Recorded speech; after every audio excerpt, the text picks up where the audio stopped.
Story number 2. How did poor people get those weapons? Now, this story is not only poetic, but it's been developing and it's been ongoing. What we have to ask ourselves, if this is the story that you're catching, story number 2, you'll notice that in story number 1 we talked about how did drugs end up in poor communities. They have no access to planes. They have no access to transportation. Some of them don't. Some of them don't even own train tickets or bus tickets. So you have to ask yourself with a plain eye. You have to sit back and ask yourself: is how do they get with the weapons of mass destruction, machine guns? How do poor people get access to these things? And they have to come from somewhere. And this may be a key to understanding how these things occur. And there was a there are stories that surfaced in relating to this, like a mother who warned officials about her son. She was wondering. I guess he took a gun to school. Now he's facing felony charges. The reason why this story surfaced in at number 2 is because it's happening on a global scale. When you look at places like Yemen, you look at poor countries, third world countries. When you're watching the news or watching the media, and you see them running around in American vehicles, or you see them running around in some type of a car, you have to ask yourself, how did this end up in their hands? When you are looking at their logistics or how they're transporting things, they have to be getting these weapons from somewhere.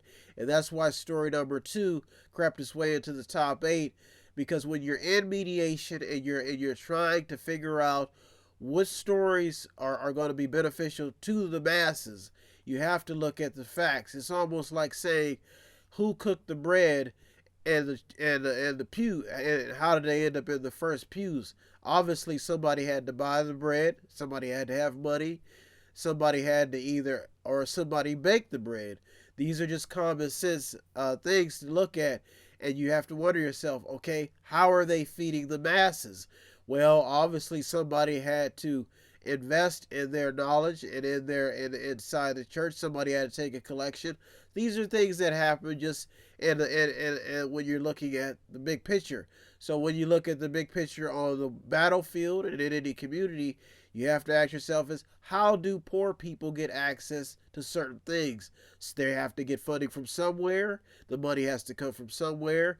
So when we look at a child who is wearing $100 sneakers, how does that child get the money for the $100 sneakers?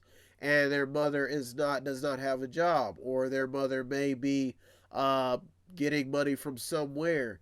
Some people don't understand these common sense questions, but at the end of the day, it's food for thought. It makes you think that obviously there is somebody supplying the the poor, or somebody is supplying them with some type of money, currency, to be able to get what they're getting. That's why it's always important to be educated. How do you know the difference between the pound and the yen or the dollar? So you're looking at this, and you look at story number 2, and you have to understand how you can learn from it, how you can get the details, how you can understand, and how you can get feedback from understanding common sense questions. If somebody does not have a job, and then all of a sudden they show up the other day saying that they got the money from a lottery ticket, now you're starting to see the big picture. So when we look at the battlefield and we look at the war zones and what's happening on the high tides in the Middle East, we have to ask ourselves is, how are these people getting their weapons? How are they getting their intellect? How are they getting nuclear access to nuclear weapons? How are they getting uranium? Obviously somebody is giving them this information. How are they getting the understanding of how to make bombs? Who is teaching them? Is it politicians? Are they trading secrets? This is why story number 2 is pivotal and why it made it to the top 8. You're in the Mediator with me, Brian West, where it's my duty every week to give you the top 8 headlines and developing news stories, getting you to understand that there are things happening within your own communities, stories that you need to keep an eye on. stories that may benefit you. I constantly remind you that I'm just a mediator, staying in the middle, navigating the news to give you the top 8 headlines and developing news stories so you can stay informed, so you can know what's going on in your community, in your town. If you want to be a contributor, it does not take much. All you have to do is visit www.method8inc.com, method8.com, where you can buy something, click on something, watch something, read something, or just sponsor a program. Every little bit counts. Once again, I'm just a mediator, staying in the middle, navigating the news, going from the left to the right to figure out which stories are beneficial, what stories are impacting people's lives the most. This is what I do. So if you want to be a contributor, help out anyway, METHOD, the number 8, INC.com, method8.com, where you can buy something, click on something, watch something, read something, or just sponsor a program. If you need help, then dial your operator.